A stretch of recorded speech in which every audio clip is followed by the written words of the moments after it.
It's really cool to look around the room and see people that influenced my life so early on. Silas, thank you for everything, my friend. Mr. Bowers, a lot can be said about Chuck. I've always been blessed to call him friend. I couldn't tell you the first time we met, but I know that he knew that I wasn't old enough to be in his bar. And all he did was look at me and say, behave yourself. Things were different then. My mama raised me right. You don't get in trouble unless you get caught. And I didn't get in a lot of trouble. Mr. Bowers couldn't be with us this afternoon because the senior that he is taking care of his big sister who's not doing well. We send our prayers and hopes to her and the family. But Mr. B, aside from owning the Hippo and all that, I don't care what was going on, whether it was dealing with whatever the crisis was for a week being a young gay boy, and he had that same look that my mother could give me across the room of like, it's like, yeah, I guess I shouldn't be doing that. And day or night, he's one of these people that when he says, if you need me, I'm there. And I can't remember a time, whether he agreed with what I was doing or what I was talking about or what I was involved with, he never turned his back on me, no matter what. And those individuals are few far in between because we're really quick to turn our back on someone because we don't agree with what they're going through, or we might not totally understand it. We might think we can comprehend it, but we always don't. Chuck doesn't like accolades. When he got the email that this was happening and I had chose him, my phone rang, and it was like, boy, I'm going to beat your ass.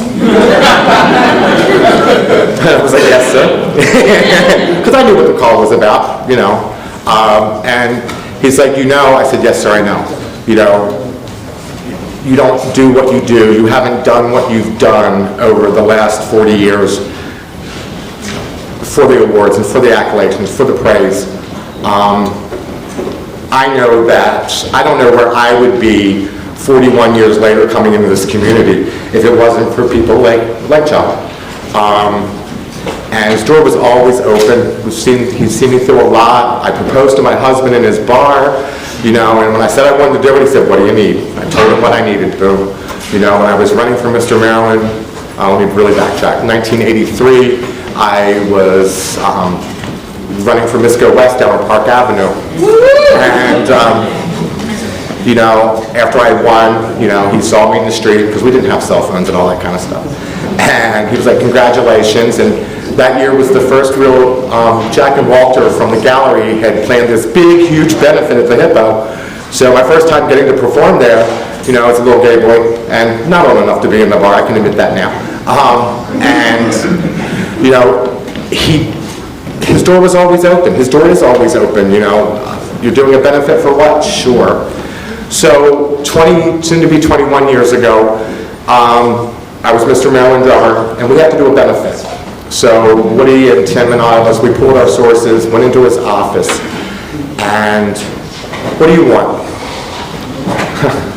Okay. Got a favor. Need to do a show. Can we do a show? Sure.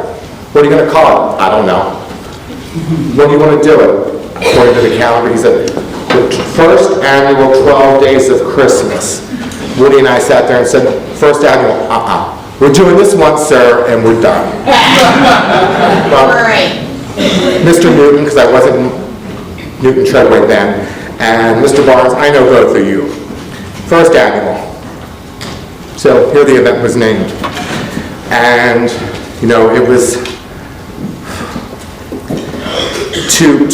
to remember that day. And I tell the story every year at 12 days, but it was him right then and there just saying, first annual, here you go, it's going to be, here are my rules, to play by the rules, Yes, the first year I got called to his office, which that was a big thing. If you got called to his office, you knew you were in trouble. In my little gay boy excitement, that I got to actually not only be in a show at the Hippo, which had already happened, but I got to have my show at the Hippo. I used the F-bomb 47 times according to the calculations of what he had inside of him, in front of him. And he said, okay, for the next, however this is going to be, we don't do that, right? And I'm like, yes, sir, I promise I won't go anymore all night. And I hadn't. I'm blessed. Of course, we all know that Hippo is now a CVS. And, you know, I got engaged to my husband right there by the Band-Aids.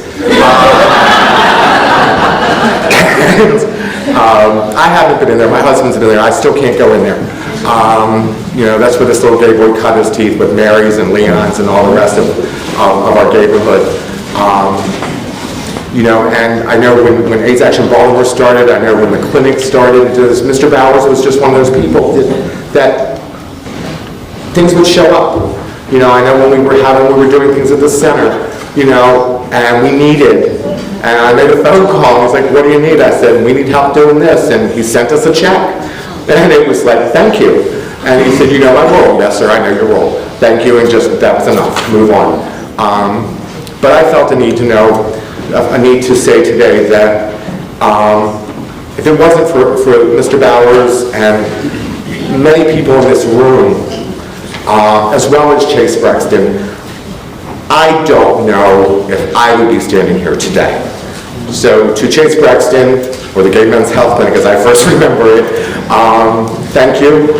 And to Mr. Bowers, thank you for teaching me that you can do things, and the word thank you is enough. Thank you, sir.